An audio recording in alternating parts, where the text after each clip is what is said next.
आपको एक एक वर्ड का मैं ट्रांसलेशन करूँगी और आप अपनी नोटपैड और पेन पेंसिल लेकर बैठिए ताकि आप साथ साथ मेरे वर्ड मीनिंग नोट कर सकें और फिर से उनको अपने डेली यूज़ में, डेली बातचीत में यूज़ करके अपनी इंग्लिश को, अपनी स्पोकन इंग्लिश को और ज़्यादा improve. Hello my intelligent and learning students, कैसे हो आप सब? आई होप बहुत अच्छे होंगे आप और अपना काम भी बहुत अच्छे से कर रहे होंगे, अपनी पढ़ाई कर रहे होंगे और मुझे भी याद कर रहे होंगे। तो मैं हाजिर हूँ आपके लिए एक फिर से नया वीडियो लेके, जो कि एक फिर से स्टोरी है और बहुत ही अच्छी स्टोरी है। ये स्टोरी आपके मम्मी पापा ने भी अपने स्कूल टाइम में पढ़ी है, तो मैं चाहती हूँ ये आप भी पढ़ें, क्योंकि जो वैल्यूज़ उन्होंने सीखी हैं वो आप भी सीखें। तो ये बहुत ही अच्छी स्टोरी है। Unity is strength. Unity is strength मतलब यूनिटी मतलब होता है एकजुट होना, मिलना। इज़ मतलब है और स्ट्रेंथ मतलब ताकत, शक्तिशाली होना। ठीक है, तो इस कहानी का भाव ये है कि हम जब एकजुट होते हैं तब हम ज़्यादा ताकतवर होते हैं। एकता ही शक्ति होती है। तो ये स्टोरी बेसिकली ट्रांसलेशन के लिए मैंने चुनी है। तो चलिए विदाउट एनी डिले शुरू करते हैं। यूनिटी इज़ स्ट्रेंथ, एकता है, स्ट्रेंथ माने ताकत। हिंदी में इसका ट्रांसलेशन करना है तो बल भी कह सकते हैं। एकता में बल है या एकता ही ताकत है। There lived an old man. There यहाँ पर यूज़ हो रहा है, इसका मतलब वहाँ नहीं होता यहाँ पर। इसका मतलब ये समझने वाली चीज़ है कि एक सब्जेक्ट की तरह यूज़ होता है जिसका कोई महत्व नहीं होता ज़्यादा। There lived an old man, रहता था, एक बार एक रहता था, एन ओल्ड मैन एक बूढ़ा आदमी, हु वॉज वेरी रिच, जो कि था। हु मतलब यहाँ पर क्वेश्चन नहीं है। जब भी क्वेश्चन में हु आता है उसका मतलब होता है कौन, लेकिन जब कहीं किसी लाइन में इस तरह से हु या दैट आता है तो उसका मतलब होता है जो कि। एक बूढ़ा आदमी रहता था जो कि था वेरी रिच, बहुत ही अमीर, बहुत अमीर एक बूढ़ा व्यक्ति एक बार रहता था। ही हैड, उसके थे, हैड मतलब उसके थे, 5 सन्स, 5 बेटे, उसके 5 बेटे थे। दो ही वॉज रिच, दो माने यद्यपि, हालांकि, वह था अमीर, वह, ही माने वह, वॉज माने था, रिच माने अमीर, हालांकि वह अमीर था। ही वॉज वेरी सैड, वह था, वेरी माने बहुत, सैड माने उदास। हालांकि वह बहुत अमीर था लेकिन फिर भी वह उदास था। एक शिक्षा तो आपको यहीं सीखने को मिल गई इस कहानी में कि ज़रूरी नहीं है जो लोग अमीर होते हैं वो बहुत ही खुश होते हैं, सुखी होते हैं। ये आपका वहम है। उनकी लाइफ में भी बहुत सारी प्रॉब्लम्स होती हैं, टेंशन्स होती हैं, वो भी दुखी होते हैं। तो कभी भी ये मत सोचना कि मेरे पास पैसे नहीं है, मैं अमीर नहीं हूँ, इसलिए मेरे लाइफ में प्रॉब्लम्स हैं और मैं बहुत दुखी हूँ। ऐसा नहीं है। एंड वरीड, और वह चिंतित था। वरी माने परेशान होना, चिंतित होना। बिकॉज, क्योंकि, बिकॉज मीन्स क्योंकि, हिज सन्स, उसके बेटे, यहाँ सन्स बहुवचन है, बेटे सभी बेटों के लिए कहा गया है। हिज सन्स ऑलवेज, हमेशा, क्वारल्ड, क्वारल्ड माने फाइटिंग करना, लड़ाई करते रहते थे।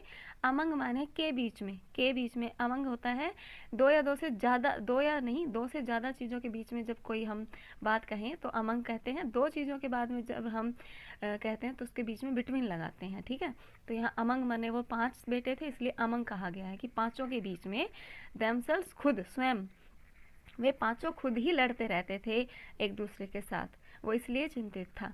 ही ऑफन, ही वह, ऑफन, ऑफन माने आमतौर पर या प्राय, वह प्राय, वंडर्ड, वंडर्ड माने हैरान होता था, आश्चर्य करता था, वह प्राय आश्चर्यचकित रहता था। व्हाट वुड हैपन, व्हाट क्या, वुड होगा, हैपन घटित, क्या घटित होगा, टू हिज वेल्थ, उसके धन के साथ, आफ्टर, वेल्थ माने धन दौलत, आफ्टर के बाद में, ही डाइड, उसके मरने के बाद में, यानी जब वह मर जाएगा तो उसके पैसे के साथ, उसके धन के साथ क्या होगा, वो ये सोच सोच कर परेशान होता था कि ये सारे तो लड़ते रहते हैं, कौन मेरी इतनी संपत्ति को संभालेगा। ही न्यू, वह जान गया, दैट की, ये नो की सेकंड फॉर्म है, पास्ट इंडेफिनिट टेंस है, इसलिए वह जान गया। दैट की, हिज सन्स, की उसके बेटे, हैड नहीं है, हैड नो यूनिटी, कि नहीं है उनके पास, नो यूनिटी कोई एकता, नो यूनिटी एकता नहीं है, अमंग देम उनके मध्य, उन पांचों के बीच में कोई एकता नहीं है, कोई लगाव नहीं है, वो ये जान गया था। दिस मीन्ट, इसका मतलब था, इसका मतलब है, दैट कि एनी आउटसाइडर, एनी कोई भी, आउटसाइडर माने बाहर वाला, घर से बाहर किसी भी इंसान को हम आउटसाइडर बोल सकते हैं। इसका अर्थ था कि कोई भी बाहर वाला कुड मतलब कर सकता था, टेक मतलब ले सकता था, एडवांटेज, एडवांटेज का मतलब होता है फ़ायदा उठाना, लाभ उठाना, किसी की परिस्थिति का, किसी की मजबूरी का, ठीक है, फ़ायदा लेना। तो उसका अर्थ था कि जब उसने देखा कि मेरे बेटों के बीच में बिल्कुल एकता नहीं है, वो एकजुट होकर कोई काम कर ही नहीं सकते, हमेशा लड़ते ही रहते हैं, तो उसको ये पता चल गया था कि अब जो है कोई भी बाहर वाला आकर फ़ायदा उठा सकता है एंड टेक अवे, और ले जा सकता है। टेक अवे मतलब दूर ले जाना, ऑल देयर वेल्थ, उनकी सारी संपत्ति। वो सोचता था मेरे मरने के बाद मेरे बेटे मेरी संपत्ति को यूज़ करेंगे, लेकिन उसे लग रहा था कि अगर ये ऐसे ही झगड़ते रहे तो कोई भी बाहर वाला आकर इनका फ़ायदा उठाएगा और सारी संपत्ति को ले जाएगा। वन डे, एक दिन, द मैन फेल इल, वह व्यक्ति बीमार हो गया, वह बूढ़ा व्यक्ति, फेल माने गिर गया, इल माने बीमार, यानी बीमार पड़ गया वो।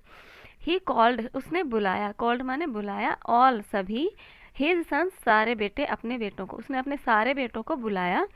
ही आस्क्ड देम, उसने उनसे कहा, आस्क माने कहा, देम माने उनको, उन पांचों बेटों को कहा, टू ब्रिंग, ब्रिंग माने लाना, ब्रिंग लाने के लिए, 10 स्टिक्स, 10 छड़ियाँ, 10 छोटी छोटी छड़ियाँ मंगाने के लिए उसने सारे बेटों को कहा।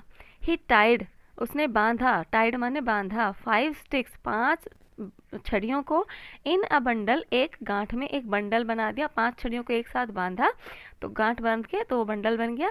एंड गेव, और दे दिया, द रिमेनिंग स्टिक्स, रिमेनिंग माने लेफ्ट ओवर, बची हुई, ठीक है, और बच गई 5 स्टिक तो वो उसने उनको दे दी।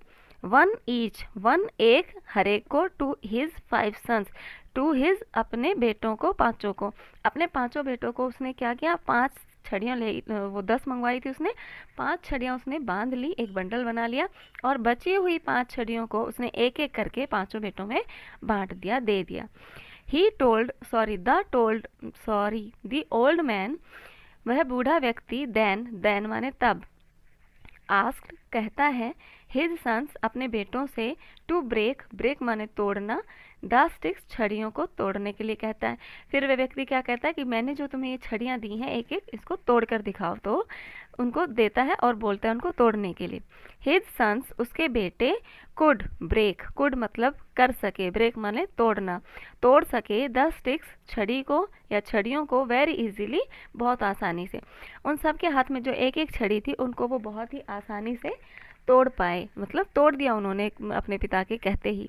देन, तब, फिर से आ रहा है देन, तब, द ओल्ड मैन, या देन के आप इसके बाद भी कह सकते हैं, इसके बाद, द ओल्ड मैन, बूढ़ा आदमी, गेव, देता है, हिज सन्स, अपने बेटों को, द बंडल ऑफ 5 स्टिक्स, वह बंडल 5 छड़ियों का, 5 छड़ियाँ जो उसने बांध ली थी वह बंडल देता है। उसके बाद जब वो तुड़वा लेता है उनसे एक एक छड़ी तब देता है।